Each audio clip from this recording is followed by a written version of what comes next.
Hello students, இன்னைக்கு நம்ம என்ன சாப்டரில் கேஸ் சினாரியோ டிஸ்கஸ் பண்ண போகிறோம்னு பார்த்தீங்களா? நான் அந்த ஃபஸ்ட் பேஜை காட்டலை, பட் உங்களுக்கு இந்த கார் ரெண்டல் சர்வீஸ் அப்படிங்கிறது பார்த்த உடனேயே you would have understood. Yes, இது சர்வீஸ் காஸ்டிங். சர்வீஸ் காஸ்டிங்கில் குவிக்காக இப்போ நம்ம ஸ்டார்ட் பண்ணுற டைம் எப்போவுமே நீங்கள் டைம் நோட்டீஸ் பண்ணிக்கோங்க. வெரி குவிக்லி 5 கொஸ்டின் தான், பட் 10 மார்க்கு. பட் 10 மார்க்கு அப்படிங்கிறத நீங்கள் கன்சிடர் பண்ணாமல் ஒரு கொஸ்டினுக்கு மேக்ஸிமம் 2 மினிட்ஸ். ஸோ 10 மினிட்ஸ்க்குள்ளே நம்ம ஒர்க் அவுட் பண்ண மாதிரி பார்த்துக்குவோம். So let us start. So இப்போ இங்கே ஆல்ரெடி சிஎன்ஜி கேஸ் ஃபியூவல்டு காசு வச்சுருக்காங்க. இப்போ எலக்ட்ரிக் காருக்கு அப்கிரேட் பண்ணுறாங்க. ரெண்டுத்துக்குமே அவங்க என்ன கொடுத்துருக்காங்கன்னா டீட்டெயில்ஸ் கொடுத்துருக்காங்க. ஸோ இப்போ நம்ம டைரெக்டாக என்ன பண்ணுவோம், கொஸ்டினுக்கு போவோம். இப்போ இவி காரோட டெப்ரிஷியபிள் வேல்யூ, ரிமெம்பர் டெப்ரிஷியபிள் வேல்யூ அப்படின்னா காஸ்ட் மைனஸ் சால்வேஜ் வேல்யூ. அதாவது நம்ம எந்த அமௌண்ட்டுக்கு டெப்ரிசியேஷன் போட போகிறோம். எப்போவுமே டெப்ரிஷியபிள் வேல்யூன்னு கேட்டிருக்காங்க அப்படின்னாலே ஸ்ட்ரெயிட் லைன் மெத்தட். ஸோ இப்போ நம்ம காரோட பர்ச்சேஸ் ப்ரைஸ் கொடுத்துருக்காங்க, ரெசிஜுவல் வேல்யூ கொடுத்துருக்காங்க. ரெகுலராக பார்த்தா திஸ் மைனஸ் திஸ் தான் ரெசிஜுவல் வேல்யூ. ஆனால் நமக்கு கவர்மெண்ட்டு இவி காருக்கு சப்சிடி கொடுக்குது.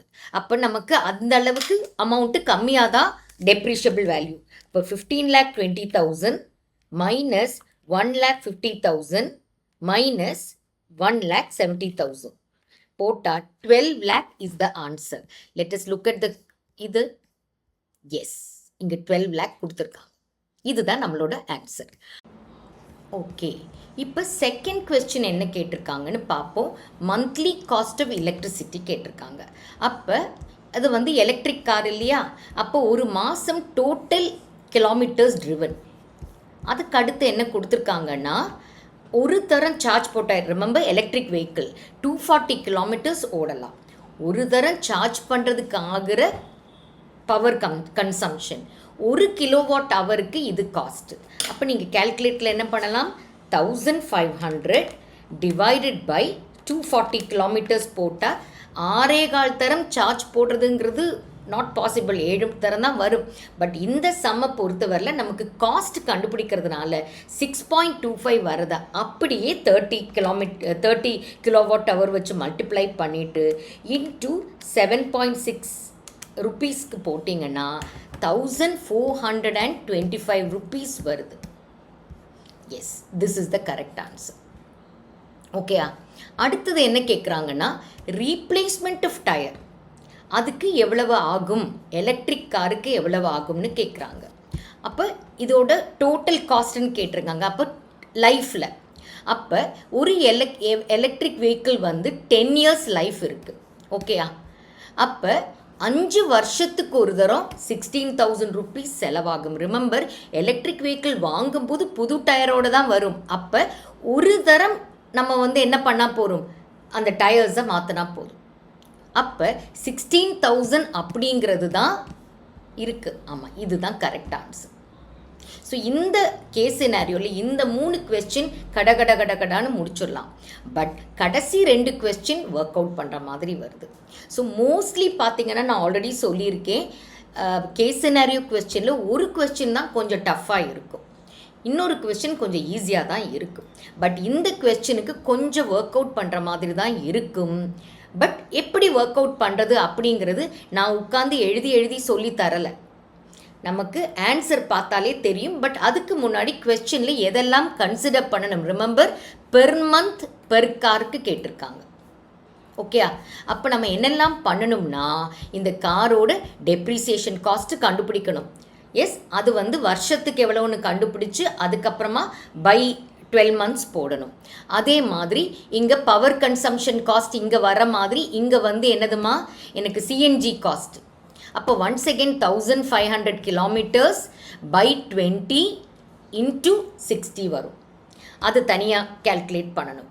இது தவிர ஆனுவல் மெயின்டெனன்ஸ் காஸ்ட், இது ரெண்டுத்தையுமே இங்கே ஆட் பண்ணி இங்கேயும் ஆட் பண்ணி பை 12 போடணும். எஸ், இது எல்லாமே ஜஸ்ட் கேல்குலேட்டரில் மட்டும் போட முடியாது, கொஞ்சம் நோட் பண்ணி வைங்க. டயர் ரீப்ளேஸ்மெண்ட் காஸ்ட் தான் முக்கியமானது. இங்கே 5 வருஷத்துக்கு அப்புறமா நம்ம மாற்றினா போகிறோம். இங்கேயும் அதே மாதிரி தான். ஆனால் இங்கே பார்த்தீங்கன்னா 15 இயர்ஸ் காரோட லைஃப். அப்படின்னா நமக்கு 2 தரம் டயர் ரீப்ளேஸ் பண்ணுற மாதிரி வரும். அப்போ 16,000 இன்ட்டு 2 32,000.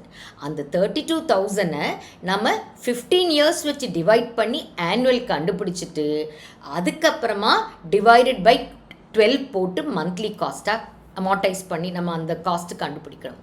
பேட்ரி ரீப்ளேஸ்மெண்ட் காஸ்ட்டு 8 வருஷத்துக்கு ஒரு தரம். அப்போ இங்கேயும் ஒரு தரம் மாற்றினா போகும், இங்கேயும் ஒரு தரம் மாற்றினா போகும். எலக்ட்ரிக் வெஹிக்கிளுக்கு ஆட்டோமேட்டிக்காக அது ஜாஸ்தி. அப்போ இங்கேயுமே பை 10 பை 12, இங்கே பை 15 பை 12 போடணும். Is that fine? ஓகே. இது தவிர நமக்கு பெர் மந்த் காஸ்ட்டு 3 காஸ்ட்டு கொடுத்துருக்காங்க. இது எல்லாத்தையுமே ஆட் பண்ணணும். இப்போ இது கண்டிப்பாக it will take some time. நம்ம இப்போ இந்த ஆல்ரெடி நம்ம கண்டுபிடிச்ச 3 கொஸ்டின் கடகடான்னு நம்ம we were able to finish it within ஒரு 3 to 4 minutesல முடிச்சிட்டோம். ஸோ இந்த இதுக்கு again decide நமக்கு அதுக்குள்ள டைம் இருக்கா இல்லைன்னா என்ன பண்ணுங்க, if you are very fast in the calculator ஒரு 6 to 7 minutesல முடிச்சிடலாம். அதான் மேக்ஸிமம் 10 minutes வச்சுக்கோங்க. அது கொஞ்சம் ஸ்பில் ஓவர் ஆகி ஒரு 12 to 13 minutes எடுத்துக்கோங்க. ஆனால் அதுக்கு மேலே ஒரு கேஸ் சினாரியோவுக்கு நம்ம எடுத்துக்கக்கூடாது. இப்போ நம்ம இதோடது ஒர்க் அவுட் பண்ணியிருக்குது எப்படி பண்ணியிருக்காங்கன்னு பார்ப்போம். ஸோ டெப்ரிசியேஷன் ஒன்ஸ் அகெயின் இவங்க இப்படி எழுதி டீட்டெயில்டாக எழுதி பெர் மந்த் போட்டிருக்கிறது நம்ம ஈஸியாக கேல்குலேட்டரில் போட்டு நோட் பண்ணி வச்சுக்கலாம். இதுக்கு தனியாக இதுக்கு தனியாக. இது நம்ம ஆல்ரெடி ஃபியூவல் கன்சம்ஷன் இவி காருக்கு கண்டுபிடிச்சோம் இல்லையா, அதே மாதிரி சிஎன்ஜி காஸ்ட்டும் நான் சொன்னேன் இல்லையா, மைலேஜை பை 20 போட்டு எஸ் அதுக்கப்புறமா இன்டூ 60 போட்டு கண்டுபிடிக்கணும். ரீப்ளேஸ்மெண்ட் காஸ்ட் டயருக்கு நான் சொன்னேன் இல்லையா, எலக்ட்ரிசிட்டி வெஹிக்கிளுக்கு வெறும் 16,000 தான். எஸ் அப்போ பெர் இயருக்கு நம்ம என்ன பண்ணணும், டிவைடட் பை 10 years போடுறோம். ஓகேயா, அதுக்கு அடுத்து பை 12 போட்டு பெர் மந்த் கண்டுபிடிக்கிறோம். இங்கே 2 தரம் ரீப்ளேஸ் பண்ணணும் டயர்ஸ். அப்போ 32,000 பை 15 பை 12 போட்டு கண்டுபிடிக்கணும். அதுக்கு அடுத்தது அந்த இது என்னதுமா, டயர் ரீப்ளேஸ்மெண்ட், பேட்ரி ரீப்ளேஸ்மெண்ட். 2 காருக்குமே ஒரு தரம் தான் ரீப்ளேஸ் பண்ண போகிறோம். இங்கே 5,40,000 divided by 10 years by 12 note பண்ணுங்கள். இங்கேயும் ஆனால் கம்மி தான், 12,000 பை 15 years பை 12 போட்டு இது எல்லாமே கடகடான்னு எழுதிட்டு எஸ் என்ன இப்படியெல்லாம் டீட்டெயில்டாக எழுத வேணாம். நம்ம இந்த காஸ்ட் எல்லாத்தையும் நோட் டவுன் பண்ணிவிட்டு அதோட நம்ம டிரைவர் சேலரி, கராஜ் ரெண்ட்டு இதை ஆட் பண்ணுங்கள். ஆட் பண்ணி நமக்கு ஆப்ரேட்டிங் காஸ்ட்டு இதுக்கு தனியாக கண்டுபிடிச்சிட்டிங்கன்னா நமக்கு அந்த 4th and 5th கொஸ்டின்ஸ் இருக்கு இல்லையா, 4th நமக்கு எவ்வளோ வந்துச்சுமா, 36,627. இப்போ இங்கே கெஸ் ஒர்க் பண்ணுற மாதிரியோ எலிமினேஷன் மெத்தடெல்லாம் செட் ஆகாது. கரெக்டாக? எஸ், இந்த வெஹிக்கிளுக்கு 43,708. ஸோ டைம் பார்த்துக்கோங்க. டைமை பார்த்துட்டு அந்த 2 கொஸ்டினுக்கு டைம் ஸ்பேர் பண்ணுறதா இல்லை அந்த 3 கொஸ்டினை கடகடான்னு ஃபாஸ்ட்டாக முடிச்சிங்கன்னா you can take some time for this. But do not spend more then 12 to 13 minutes for one case scenario. Ideally speaking 10 minutes தான். அதுக்கு மேலே எடுத்துக்காமல் இருந்தால் தான் நீங்கள் அந்த 15 MCQக்கு 30 minutesல முடிச்சிட்டீங்க, இல்லை மேக்ஸிமம் 40 minutes முடிச்சிட்டிங்கன்னா பேலன்ஸ் இருக்கிற 2 hour 20 minutes உங்களுக்கு டிஸ்கிரிப்டிவ்க்கு யூட்டிலைஸ் பண்ணிக்கலாம். ஓகேவா? தேங்க்யூ.